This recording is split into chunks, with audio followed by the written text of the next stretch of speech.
সরস্বতী পূজার সকাল। ঘুম থেকে উঠে আগে ছাদে এলাম। সকাল সকাল স্নান করে যাব পুষ্পাঞ্জলি দিতে আমাদের এই কাছের প্রাইমারি স্কুলে। জানো, অনেক বছর হয়ে গেছে পুষ্পাঞ্জলি দেওয়া হয় না। হ্যাঁ, তা সেই উচ্চ মাধ্যমিক যে বছর দিলাম সে বছর লাস্ট, তারপরে আর হয়নি। কাঁপতে কাঁপতে স্নান করে নিয়েছি।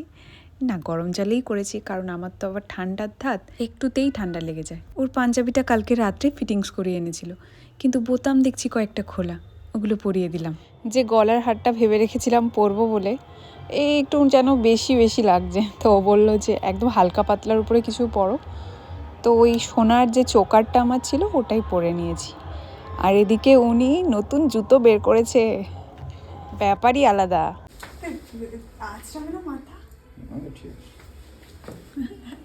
আমরা দুজনেই রেডি। ওফ, কি যে ভালো লাগছে, সেই প্রাইমারি স্কুলে যাব ছোটবেলার মতো পুষ্পাঞ্জলি দিতে। কাল তোমাদের সঙ্গে শেয়ার করব বাচ্চাদের হাতে খড়ি, তারপরে একসঙ্গে পুষ্পাঞ্জলি দেওয়ার গল্প। চলো, সবাই ভালো থাকো, আজকে তাহলে আসি, দেখা হচ্ছে কাল।